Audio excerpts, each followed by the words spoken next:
जितने भी हमारे पुराण है क्या है, चार जो हमारा वेद है वो वेद क्या है, वृक्ष है।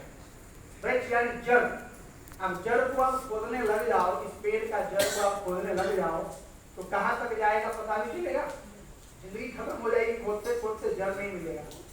ऐसे ही वेद क्या है, भगवान का सांस है और वो क्या है, वृक्ष है, जड़। और इसका जो शाखा है, डाली है, जो फल है वो कौन है, ये जो पुराण है, 6 शास्त्र है, 6 उपशास्त्र है, 18 पुराण है, 18 उपपुराण है, अंत में श्रीमद् भगवद गीता और श्री रामचरितमानस। ये क्या है, उनका फल है। जो इस फल को पिएगा अथवा सुनेगा उनके जीवन में कल्याण। समझ गए ना? एक से अलार्म बजता रहता है धीरे धीरे। प्रेम से बोलिए भगवान की जय। तो ये क्या है, हम जो कथा सुन रहे क्या है, वेद से प्रतिपादित। हमें उनको जीवन में नहीं लाना चाहिए जो कहते हैं 2 मिनट में भगवान दिखा देंगे। आज तक भगवान क्या जिंदगी खत्म हो गई, आज तक भगवान को दर्शन नहीं दिए, 2 मिनट में क्या लाइव टेलीकास्ट दिखाएगा क्या?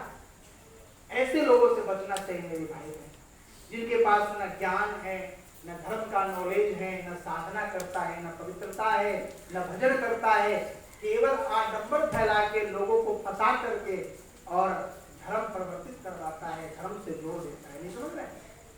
यहाँ पर गोस्वामी जी साफ कहते हैं, वेद वेदांत परिपुंस वाल्मीकि में आया है ये, और रामचरितमानस में भी है, और वेदांत तो है ही कि जो वेद कहे वो काम न करना चाहिए। वेद जिसको ना कहे करने के लिए भूल के भी नहीं करना चाहिए। करोगे क्या होगा, पछताना पड़ेगा। इसलिए माया से बच के रहो यार, नहीं तो पछताना पड़ेगा। इसलिए ये जो आडंबरी माया है ना, इससे बच के रहना चाहिए। अपने बच्चों को भी बताइए, आप लोग भी बच के रहिए। आपको बहुत सुन के, ज्ञान को प्राप्त करके, समझ करके, और 1 2 4 बार उस आश्रम में जा करके ऐसे गुरु बनाना चाहिए जो बिल्कुल आपको जाने, आप उनको जाने, सब आपका कल्याण। ऐसे ही रोड पर चलते फिरे व्यक्ति को प्रभाव में आकर के, अरे अरे को भी उनके पास से वहीं चल के आनंद लेते हैं, आनंद नहीं मिलेगा वहां, दुख और मिलेगा। ऐसे गोस्वामी जी ने 50 शिष्याएं हैं, उसमें से 4 का चयन किया। जाने वाले भी 4 हैं, प्रभु राम, माँ भगवती और लक्ष्मण भैया और विशाल भैया। भगवान ने 4 शिष्यों के साथ गए हैं, फिर गंगा जी में स्नान किया, पूजन किया, अर्चन किया, फिर यमुना जी पार करते। संगम पार करने के बाद ये 4 शिष्य भगवान के चरणों में प्रणाम करके वापस अपने आश्रम लौटते हैं। भगवान ने अनेकों प्रकार से निषाद राज्य को समझा बुझा करके, अब किसी जाने का इच्छा तो नहीं है, लेकिन भगवान कहते हैं क्या कि वनवास मुझे हुआ है, आपको नहीं, आप जाइए, भली भांति अपना राज्य संभालिए। अनेकों प्रकार से रिक्वेस्ट करते कि मैं नहीं जाऊंगा, आपके बिना कहाँ रहे। इतने बड़े प्रेमी हैं भगवान के, उनके प्रति श्रद्धा, मित्र भी हैं। भगवान ने कहा नहीं, आप जाइए निषाद राज्य। तो फिर भगवान के चरणों में प्रणाम करके निषाद राज्य वापस लौटते हैं। भगवान फिर आगे की यात्रा करते हैं। भगवान को ऐसा महसूस होने लगा है, अनुभव होने लगा है कि जानकी जी थक गई है, बिल्कुल ध्यान। इससे पहले रामचरितमानस का बहुत ही उलझा हुआ प्रश्न है। एक इसी बीच में एक छोटा सा लघुवंश सुहावा, एक बहुत ही कम उम्र के एक व्यक्ति तपस्वी आता है, और तेज पुंज लघुवंश सुहावा, तेज पुंज है, लेकिन आज तक इसका कोई भी महापुरुष ने इसका इस संशय का समाधान नहीं किया। बस यही कहते हैं या तो गोस्वामी जी महाराज है, अपितु या तो हनुमान जी महाराज, लेकिन ऐसा कोई अभी प्रमाण नहीं है। ये रामचरितमानस का सबसे उलझा हुआ प्रश्न, समझ रहे हैं ना। फिर भगवान आगे की यात्रा करते हैं। भगवान को यह मालूम पड़ा है कि जानकी जी थक गई हैं। एक गांव के बाहर ही एक पेड़ के नीचे जो चबूतरा, पहले चबूतरा बना रहता था ना, ऐसे वो चबूतरा बना है। उस चबूतरा पर माँ जानकी जी को राम जी ने कहा यहाँ बैठ के थोड़ा सा थक गई हैं, और भगवान भी आराम करते हैं। उसी समय गांव के जो माताएं हैं वो कलश भर के गांव में जल लेकर जा रही थी। गांव में जाती है, हल्ला कर दिया, सबको कह दिया कि बहुत ही सुंदर दो राजकुमार है, इससे पहले इस राजकुमार को हमने नहीं देखा, और इतना सुंदर राजकुमार हमने आज तक नहीं देखा। दो राजकुमार हैं, उनके साथ एक बहुत ही तपस्वी और सुंदरी एक माँ भगवती के स्वरूप की स्त्री भी है। चलो चल के पता करें कौन है।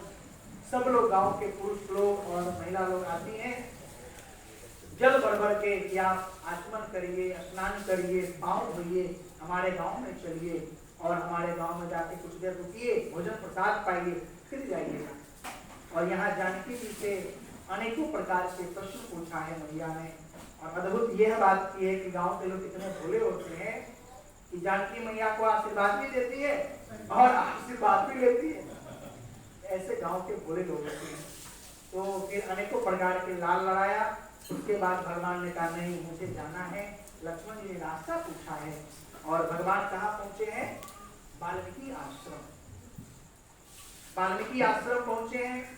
वाल्मीकि महाराज को अनेकों प्रकार के अभिनंदन किया, प्रणाम किया। वाल्मीकि महाराज बहुत प्रसन्न हो गए हैं। कंदमूल फल खाने के लिए दिया है, अनेकों प्रकार के लाल लगाया, वहां पर अनेकों प्रकार के प्रश्न पूछते हैं। कहा कि हे वाल्मीकि जी, यह पूरा सृष्टि अपितु पूरा संसार आपके हाथ में एक पेड़ के फल के समान है। आपको इतना ज्ञान विज्ञान में पारंगत है, आप इतने सिद्धार्थदर्शी हैं, मुझे रहने का 14 स्थान बताइए। कहा कि प्रभु आप मेरा बड़ाई क्यों कर रहे हैं? ऐसा कोई जगह नहीं है जहाँ आप नहीं है, ऐसा कोई जगह नहीं है जहाँ आप स्थान मुझे बताओ। भगवान कहा नहीं सर्वत्र है, तो कहा नहीं आप बताओ। फिर उन्होंने बताया, बिल्कुल ध्यान से सुनो, बहुत ज्ञान की बात। कहा कि प्रभु आप जब पूछते हैं आपके कृपा से थोड़ा बहुत मैं जानता हूँ, और जो आपको जान लेता है जानत तुम ही हो ही जाए। यानी गुरुदेव आपकी कृपा से जो आपको जान लेता है, अपनी बुद्धि से तो आपको कोई जान नहीं सकता, क्योंकि आप वो तत्व है जो बुद्धि से परे हैं। बड़े बड़े सिद्ध मुनि भी नहीं जान पाया, तो मैं कैसे जान सकता हूँ? लेकिन आपकी कृपा से थोड़ा बहुत जानता हूँ। ध्यान से सुनिए। राम जी को उन्होंने कहा कि जिनके कान यह समुद्र समान है और ये कथा रूपी नदियां उसमें पड़ती रहे, लेकिन आपके अंदर तृप्ति ना हो। क्या? और सुने और सुने और सुने, आप उनके हृदय में निवास करिए। बिल्कुल ध्यान से। फिर कहा कि प्रभु आप उनके निवास, उनके स्थान, उनके मन में निवास करिए जिसके जीवा हंसनी आपका नाम का दाना चुनती हो। समझ रहे हैं ना? याद रखना, भगवान किसके मन में निवास कर रहे हैं? जो भजन करते हैं, सीताराम करते हैं। बिल्कुल यहाँ प्रत्यक्ष है। तो कहा आप उनके मन में निवास करिए। कहा कि प्रभु आप उनके हृदय में निवास करिए जिनका नासिका आपका प्रसाद और आपका स्वरूप का गंध लेती हो, आप उनके मन में। फिर कहा कि प्रभु मंत्र जाप दृढ़ विश्वासा पंचम भजन सो वेद प्रकाशा, जो आपके ही केवल भक्ति करे, आपके नाम का स्मरण करे, केवल और केवल विश्वास मान करके आप उनके मन में निवास करिए। ठीक है? फिर कहा कि प्रभु आप उनके मन में निवास करिए। किसके मन में निवास करिए? जो तुम ही निवेदित भोजन करेंगी, प्रभु प्रसाद पट्टभूषण करें। कि प्रभु जो अपने दोनों हाथों से तो पहले आपका श्रृंगार करें। बिल्कुल ध्यान से। पहले अपने दोनों हाथों से आपका स्नान कराए, श्रृंगार कराए, पुष्प आदि से आपका प्रार्थना करें और दोनों हाथों से सुंदर तरीके से भोजन बनाए और फिर आपको क्या करें? प्रसाद बनाए और वह प्रसाद फिर वो खाए, घर के लोग खाएं, आप उनके हृदय में निवास। समझ रहे हैं ना? सातवां कहा कि प्रभु केवल भरोसा आपका, दूसरा का भरोसा ना करे, आप उनके मन में निवास करिए। अनेकों प्रकार के यहाँ पर 14 स्थान बताए हैं, कहाँ निवास करनी है। प्रभु का यह स्थान है, ये हमारा शरीर ही पंचवटी है। बिल्कुल ध्यान से समझ रहे हैं ना? इसी शरीर में सब कुछ है। आप भली भांति आपका ज्ञान हो जाए तो ये शरीर हमारा पंचवटी है और इसी पंचवटी में भगवान सबसे ज्यादा लीला कहाँ की है? कहाँ पर? नहीं, चित्रकूट में सबसे ज्यादा 14 साल के जो उनकी अवधि थी उसमें सबसे ज्यादा रहे भगवान चित्रकूट। कभी जाइए चित्रकूट, बहुत अच्छा जगह है, बहुत प्रसिद्ध जगह है। आप कभी जाइए, आपको आने का मन बहुत होगा। तो प्रेम से बोलिए चित्रकूट तीर्थ की जय। तो ये हमारा शरीर क्या पंचवटी है, जिसको ध्यान देना चाहिए।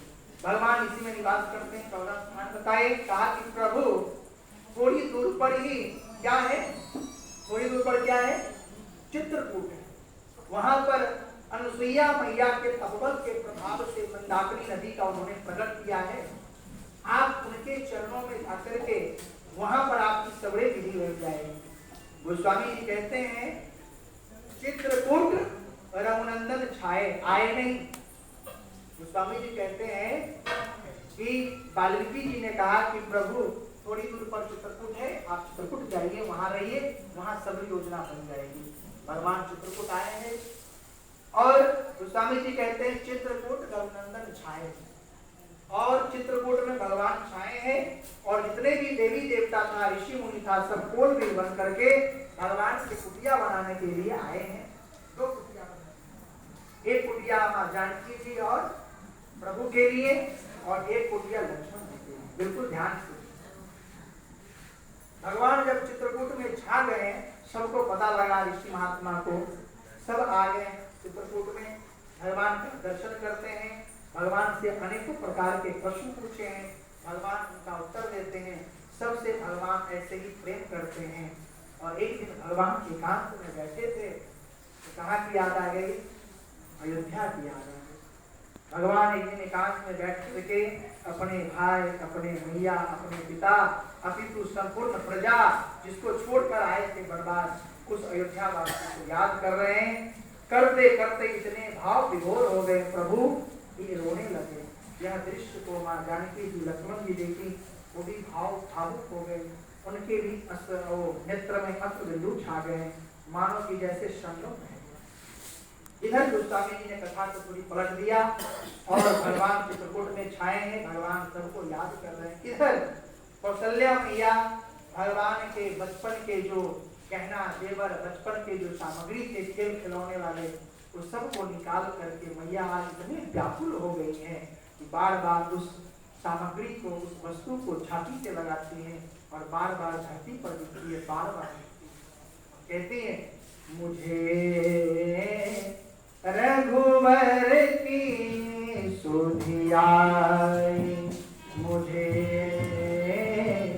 रघुवर की सुधि आई, मुझे रघुवर की सुधि आई, रघुवर की सुधि आई हो रामा, रघुवर की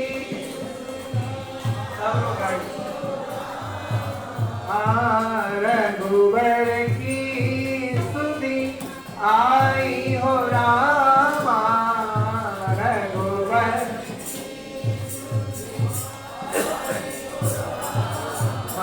मुझे रघुवर की सुधि आई, मुझे व्याकुल हो गई मैया, बार बार धरती पर गिरती है, धरती पुकारती है, कहती है राम बिना मेरी सोनी को, राम बिना मेरी सोनी अयोध्या,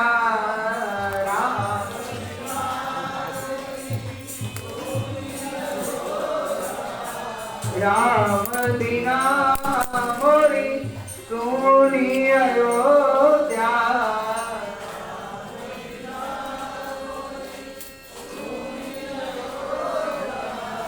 लक्ष्मण बिन ठकुराई, ओ रामा लक्ष्मण बिन,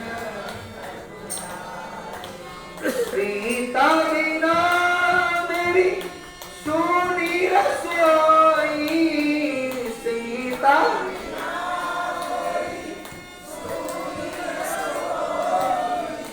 भवन उदासी छाई, मुझे रघुवर